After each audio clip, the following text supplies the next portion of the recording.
संघ लोक सेवा आयोग भारत के संविधान द्वारा स्थापित एक संवैधानिक व्यवस्था है जो भारत के लोक सेवा के पदाधिकारियों की नियुक्ति के लिए परीक्षाओं का संचालन करती है।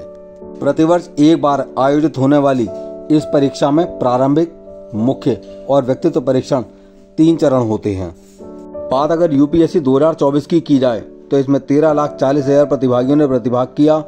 इनमें से 14,627 उम्मीदवार ही मुख्य परीक्षा तक पहुंचे और इनमें से मात्र 2,916 प्रतिभागियों को ही साक्षात्कार का मौका मिला और इनमें से 1,016 उम्मीदवारों की नियुक्ति के लिए आयोग ने सिफारिश की। सम्मानित लोक सेवा परीक्षा उत्तीर्ण करने वाले हर प्रतिभागी की अपनी एक कहानी होती है जिसमें उसके सपने, अपेक्षाएं, त्याग और कड़ी मेहनत होती है। ऐसे ही एक सफल प्रतिभागी की कहानी जो इस सेवा में जाने का सपना देखने वाले कई लोगों के लिए प्रेरणा बन सकती है।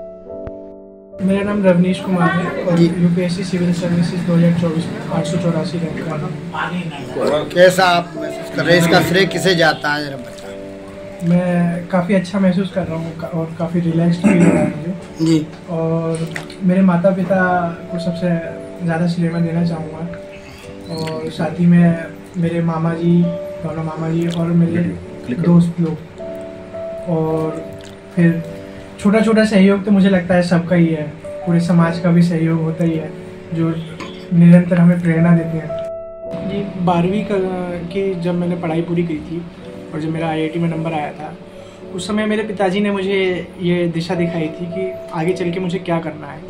तो मेरे पास अगले 4 साल थे जब तक मेरा ग्रेजुएशन कंप्लीट हो रहा था कि मुझे आगे किस एरिया में जाना है।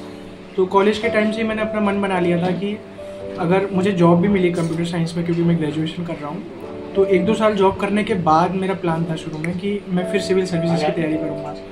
पर फिर कोविड आया, लॉकडाउन लग गया था और मुझे जॉब मिली। प्लेसमेंट में बैठा नहीं था बट मैंने कॉलेज में इंटर्नशिप करी थी, उसके थ्रू मुझे पीपीओ एक जॉब ऑफ़र आया था। मैंने शुरू में वो एक्सेप्ट कर लिया था और मेरे पास 7 से 8 महीने का टाइम था। तो उन दिनों में मैं अपनी कमज़ोरियाँ और अपनी स्ट्रेंथ्स ये सब आइडेंटिफाई कर रहा था कि क्या मैं इसके लायक हूँ, काबिल हूँ कि मैं सिविल सेवा में तैयारी करने लायक हूँ कि नहीं। ये मैंने अपने आइडेंटिफाई करा और फिर मैंने निर्णय बना लिया था कि मेरे दोस्त लोगों ने भी मुझे थोड़ा मोटिवेट किया और मेरे खास करके मेरे जो मामा हैं उन्होंने मुझे बोला कि नौकरी तो तुम बाद में कभी भी कर सकते हो और सिविल सेवा में अभी ये जो 20 और 21 से 25, 26, 27 साल की उम्र है, इसमें काफ़ी एनर्जी है और पढ़ाई से टच में भी है, तो अभी तुम्हें अटेम्प्ट लेना चाहिए। तो फिर मैंने जॉब ऑफ़र को मना कर दिया था और फिर मेरा तभी से डिसीजन हो गया था कि मुझे सिविल सर्विसेज में जाना है। ठीक। देखिए, सबसे पहले हमने सिविल सेवा में आने का निर्णय क्यों लिया था ये मैटर करता है।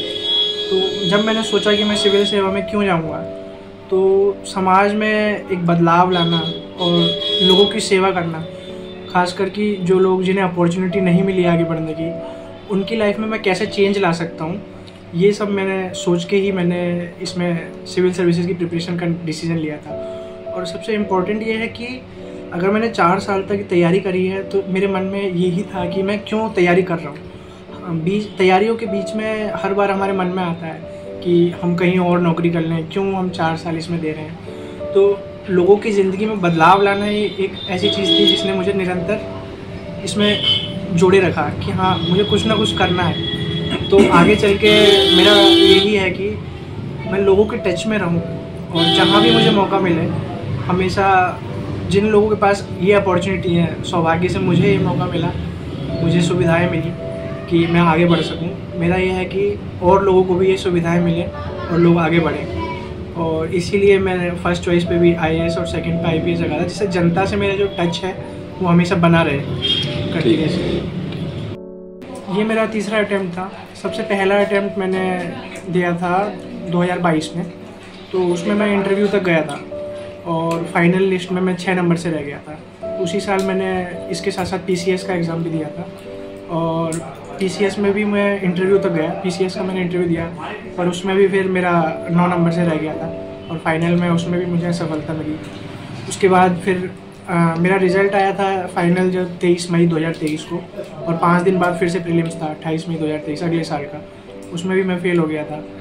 और फिर मैंने दोबारा PCS का प्रीलिम्स दिया, मैं उसमें भी फेल हो गया। तो 2023 में लगातार 4-5 एग्ज़ाम में मैं फेल होता गया और मैं बहुत हताश था उस टाइम, काफ़ी निराश। तो फिर मेरे पेरेंट्स लोगों ने मुझे संभाला काफ़ी।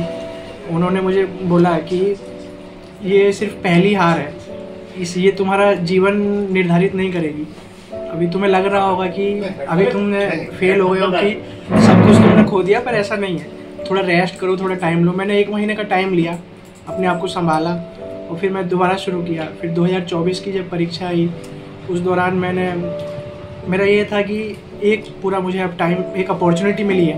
2024 को मैंने ऐसे माना कि ये एक अपॉर्चुनिटी है, तो इसमें मैं पूरा अपना जी जान लगा दूँगा।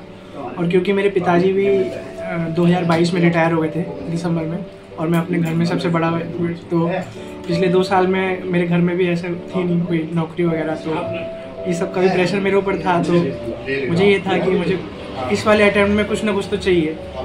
और अभी मुझे उम्मीद है, मुझे IRS मिलने की उम्मीद है और मेरा प्लान है कि मैं इस वर्ष भी परीक्षा में बैठूंगा और मेरा टारगेट फर्स्ट चॉइस मेरी IAS है।